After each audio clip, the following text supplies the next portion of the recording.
Hello, everyone, and thank you so much for joining me for Daily Spark TV. You guys know who I am. I'm Dr. Angela Butts-Chester, and you know what I'd like to do on my show? Say it with me. I want to enlighten, inspire, and empower you to become your best self. The scripture reminds us that the tongue is a small thing that makes grand speeches, but a tiny spark can set a great forest on fire. And that's what we want to do today. We want to get you fired up about my guest. I'll be spending time today with Valerie Ann Walker, and we'll be talking about her book, Hedley the Hoglet of Sunbury Farm. So go on, get comfy, get cozy, get your coffee or get your tea, because we are about to get started. Hello, hello. Thank you so much for joining me here on Daily Spark TV. Thank you. It's very good to be here, Dr. Angela. Absolutely. Now, I cannot wait to talk to you about your book, of course, but we do have a bit of a tradition around here. And that is, we realize that there may be some viewers who are unfamiliar with you or your work. So, first question is, tell us just a little bit about yourself. What makes you you? Well, I was born in London, England, and I've been in Canada, in Calgary, for over 60 years. And I always liked writing. And if you want to know how it all gets started, it's quite a long story. So you ask me just what you want me to tell you. Now, being an author, is that something that you've always wanted to do? Or did you find that this was a simple way of sharing your wit and wisdom with the world? Well, I always enjoyed writing and joined a writing group. And it was my husband who suggested I write children's books. And I did and I chose Hedley the Hedgehog because as a child, I enjoyed putting food and water out for hedgehogs and see their antics. So that's how it got started. Oh, I love that. That is such a wonderful little tidbit. Now, the title of your book, Hedley the Hoglet of Sunbury Farm. Can you tell us, how did you come about the title for this book? I know that many times authors will say, it kind of just came to me out of the blue, or I was writing and I wrote a certain sentence and it all just clicked. How did you come about the title for this book? Well, this is actually a prequel to the whole series, but Hedley was the name of a little playmate I met when I was 7 or 8 years old and playing in the countryside. And we used to put milk and so on out for hedgehogs. And my father, my uncle's, his house was called Sunbury. So I just sort of put the two together. The name of the little hedgehog, I named Hedley after the little boy I met on holiday, and used the name Sunbury for the name of the farm. So Hedley the Hoglet, and a hoglet is a baby hedgehog, that's how the name came about. I love that. And this is why I try to ask the question of every author, because I love when there's a really unique story behind the title of each book. I love it. Now, as you said earlier, this is a children's book. So, what is the age group of the ideal reader, or what is the age group that you're focusing most on? From 6 to 9, but it is a book that actually can be read at any age once you learn to read, or of course, parents can read it to the children, but even adults can enjoy it actually, because it gives you a little information about hedgehogs. Oh, I love that. And I had one author that actually said they too were a children's book author. And they said that they passed on a copy of the book to a local therapist office, and people that were learning how to read or how to speak again after some type of traumatic event. And I said, oh my goodness, you're so right. Some people do have to start all over. And what a great way to introduce a really good kid's book to an adult and they can have fun learning to read over again. So I like that you said adults are welcome to do it as well. That's awesome. Now, one thing that I have found with children's book authors is that they themselves have kind of a light personality that they remember to be a kid at heart themselves. Have you found that you are like that as well, that you're still able to find the fun in life, even though life can be kind of serious at times? Oh, absolutely.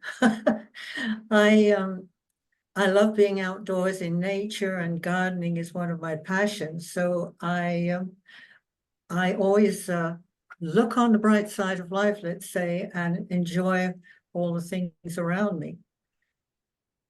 Absolutely. And I'm so glad that you continue to have that outlook. I think so many people take themselves a little too seriously and they forget to have fun throughout their day. So that is beautiful. Now, I remember when my son was little, I didn't understand the differences between the various types of children's books. I remember one being called a chapter book, picture books, little things like that. For someone who's looking for a particular type of book, what category does your book fall into? Well, it is a chapter book, but it's also got lots of beautiful pictures. So it's a combination of the two. Oh, I love that. I love that. And you were saying 6 to 9, so that's definitely our elementary school kids. So that is such a great age group. Now, you have given us an explanation about the name, and thank you so much for the name of our main character there. But I want to kind of expand just a little bit, and that is why was it important to give the characters their personalities? Why was it important that they have their own little unique bits and pieces about them? Well, Hedley is a very interesting little character. He's very inquisitive and curious and loves to explore. His brothers, not so much. So the message is really to let children see you should use your beautiful imagination and go out in the world and explore things, ask questions, find out what life is all about. If you don't ask questions, you're not going to get any answers. And kids should really explore themselves, not just be listen to what they should do on the computer or play computer games, but to go out and find their own fun, make their own fun. And Hedley does that. And I think kids like to associate with animals. Teaching through animals is much easier because kids relate to them better than another adult telling them what to do. You know what I'm talking about because you're a mom. You are so right there. And even as adults, if we think about it, we love watching those cartoons that have animals Yeah. in place of other adults. When we see something that's animated and it is a person depicted, it's an adult cartoon. It tends to have a certain feel about it. But when it's an animal, it's fun. It has a bit of whimsy to it, and you still get the message. You still understand what they're trying to convey to you. But you're right; it takes a little bit of the stress away, and it allows for the message and the lesson to get through. You are so right there. Now, I want to make sure I give my lovely disclaimer that I always try to give, and that is my viewers know what I'm going to say. If you want to know how the story ends, you gotta buy the book. Now, with that being said, I do want to ask you about creating the storyline. As an adult and reading an adult book, we are given all of the nooks and crannies, and there's 300 pages of words for us to be able to come to a conclusion. Children's books, the pages tend to be much more limited. How was it when you were in the writing process? How did you determine what you would keep in versus what you felt needed to be edited out? Well, I don't write down to children. I think they're much more intelligent than we give them credit for. So I tell the story plainly and in language they can understand. And I guess it seems to work, and I stuck with it. You are so right. I think that in the plain language and just saying it simply, it gets to the point. What needs to be conveyed is conveyed, and perhaps adults put a little too much nuance on it. We put a little bit too much spin on what we have to say, or we're trying to pad people's feelings or perspective. So you're right. There's perhaps a little bit more overthinking when it comes to how adults express themselves. Now, I am pretty sure that when it came time to do the illustration, that as any person would, and especially any children's book author, you wanted to make sure that the illustrations were spot on. What is the process like when you're looking for someone to illustrate what you see in your mind's eye to make the book come alive? Well, that's interesting because, as I said, this is a prequel. So it's the last book I have written in the series rather than would have been the first. The first book I wrote, I searched for a long time to find an illustrator, and it took us a long time to come to an agreement on what we wanted. It is quite a challenge. And the illustrator is quite different from the illustrator of this book. Unfortunately, she passed away. So when I did this book, I had to find a new illustrator and go through this again of getting our mindset, thinking on the same level. But I'm very, very happy with the illustrations with this book. They're very beautiful. They're quite different from the other books. That was a little more, I think, perhaps not cartoonish, but a little more simple. The illustrator of this book is an artist rather than an illustrator. So there is quite a difference between the two books.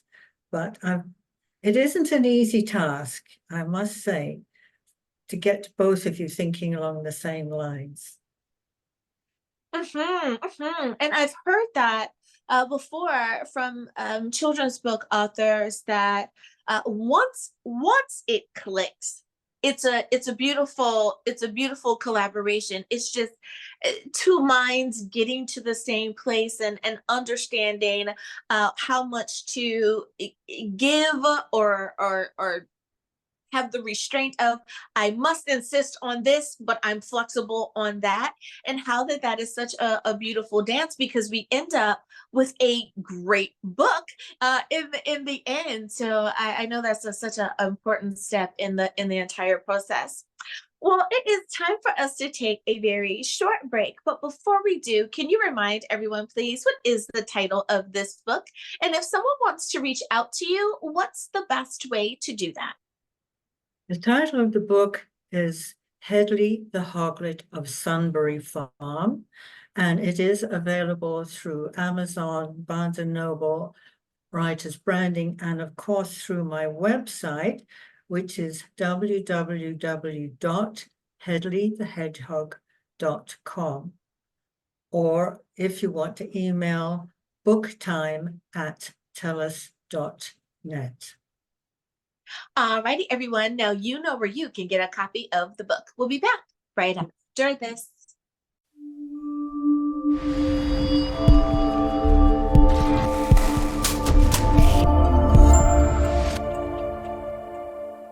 For many people, a breast cancer diagnosis can feel like a battle they're facing alone. But we are in this together because there are mothers, our sisters, our daughters, our friends. NBCF WWF rallies and screening, supporting, and serving communities across the country. Because every woman matters. Every story is powerful.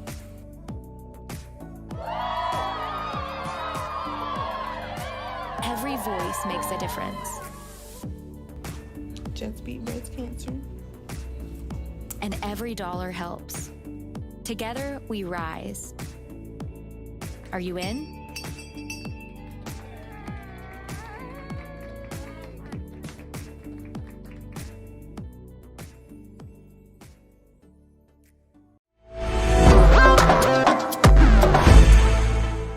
And we are back. Thank you for joining me for Daily Spark TV.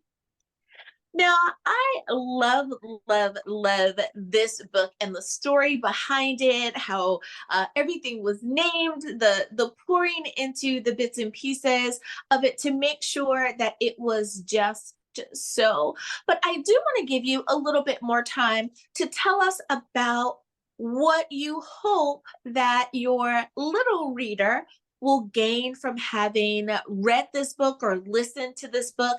I believe that every author wants to leave nuggets of wisdom behind, that there's a message, a point to having read their book. What message would you like to share with our little ones? Well, as I mentioned earlier, the importance of learning about nature. Kids should play outside more often and look around them. Be aware of their surroundings.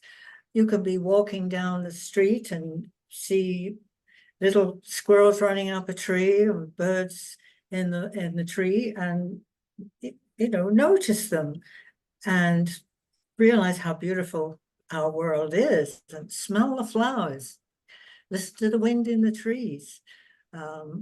Find a stick and play and see pebbles, pick them up and look at them, smell, just be observant of things around you and be part of nature, because I think nature is just so amazing that we should all embrace it, be part of it.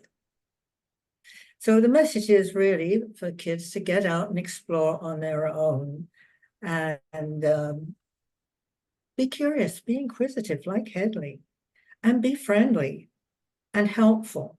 In the story, Hedley wants to be friends with everyone, and he helps other animals and other animals help him. And he has a relationship with his brothers.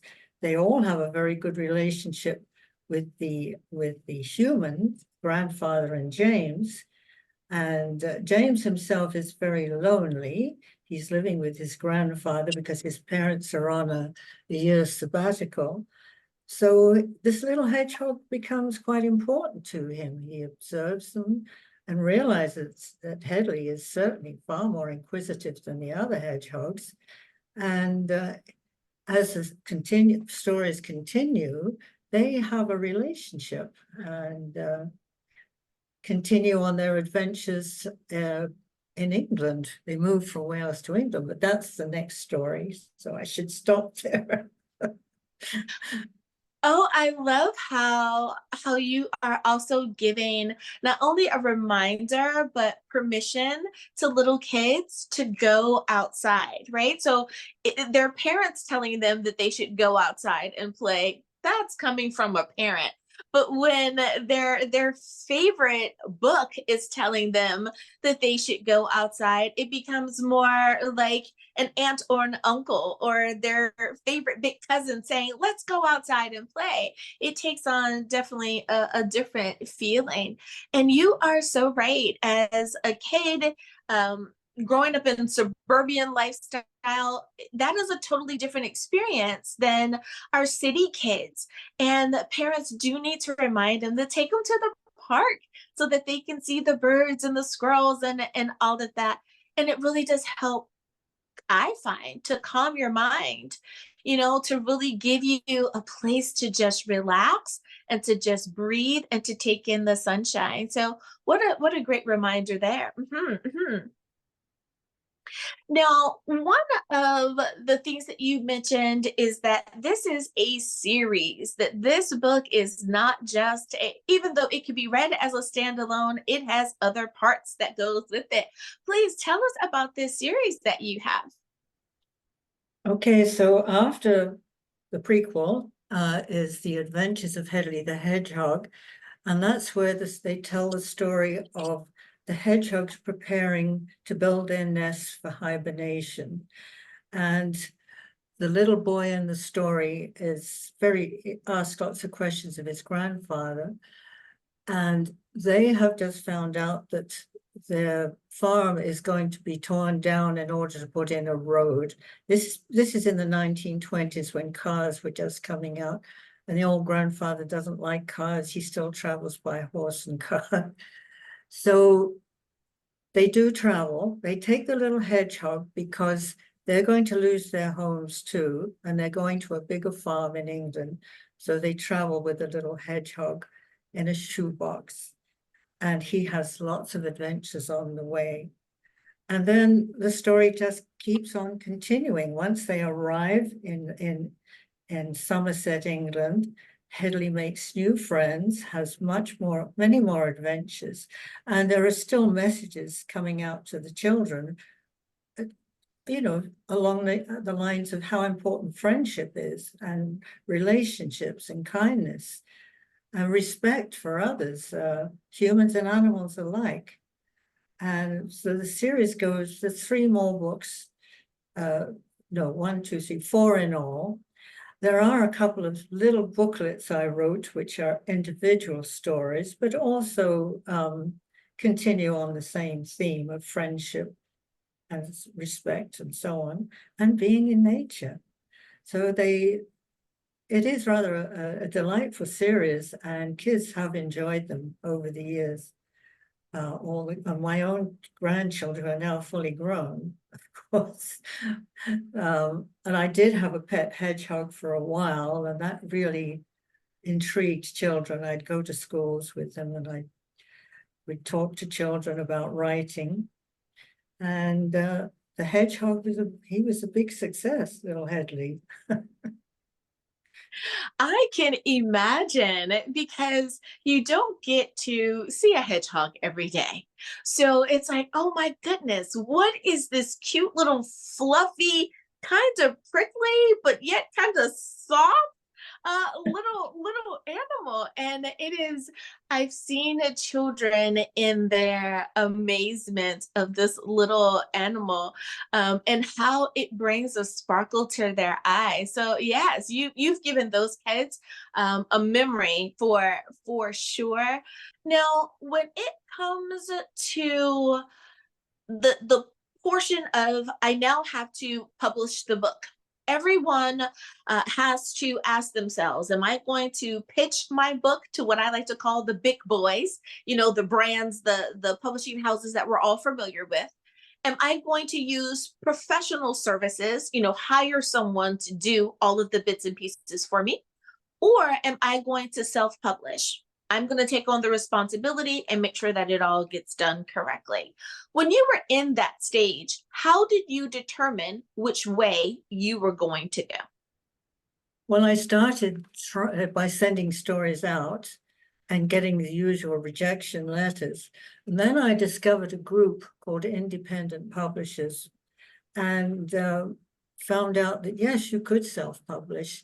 So I did. I got advice from people, and I found an editor, and in the first book, a graphic artist, and then a printer. And yes, it's a lot of work, and writing turns out to be the easiest part of it all. And then, of course, once you've got the book, and finding an illustrator, of course, in my case. So the first book took a long, long time, from the first thought I had and the first, words on paper to the actual publication of the book took a long time, because I had to find the money too to pay for everything. And it was a very thrilling experience. And I mostly went through simple things. I did do a lot of interviews locally. And as I say, I went to schools, and I even did birthday parties, and I would go and take the hedgehog and tell stories and so on. And it was all a lot of fun and a lot of work. And Oh, I still think self-publishing is probably the best way for me. yes. Oh my goodness. I could feel someone going, she just said birthday parties and she took the hedgehog. That just was an epiphany for someone. And Yeah. what a great way to introduce your book to all of the moms that are there. I love that. I love that idea. I thank you so much for coming on and spending time with me here on Daily Spark TV. I have so enjoyed my time with you. And I have a special place in my heart for children's book authors. You guys help influence and guide our next generation. And I thank you for taking that task so seriously. So thank you for that. Now, before I let you go, though, can you remind everyone what is the title of this book? And if someone wants to reach out to you, what's the best way to do that?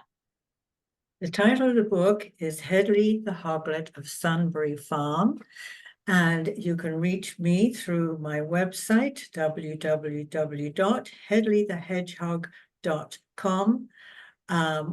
My email is booktime@telus.net, and it's available through Amazon, Writers Branding, Barnes & Noble, and so on. I love it. Thank you again for being a guest on the show. Thank you very much. And viewers, thank you for spending time with us here today as well. I hope that we have enlightened, inspired, and empowered you again today. As always, may the Lord continue to shine his face upon you. May you receive his grace and his mercy in all that you do. Until next time, everyone, remember that you are blessed in the Lord. Have a great day, everyone. Bye-bye. Welcome to Daily Spark TV. Are you an author with a faith-based book? Be a guest. Serious about your product or service and want to try something new? Sponsor an episode. I see you're ready to get started. So visit drangela.chester.com. Thanks again for watching Daily Spark TV.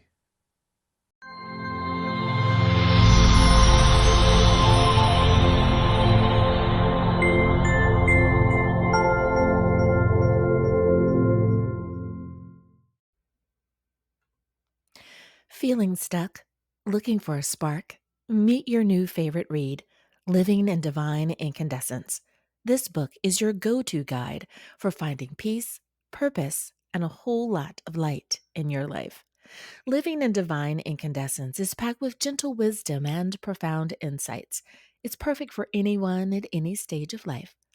It's time to embrace the light within and let it transform your world. Get your copy of Living in Divine Incandescence today and start living your brightest life in God's grace. Available on Amazon, Lulu, and wherever books are sold.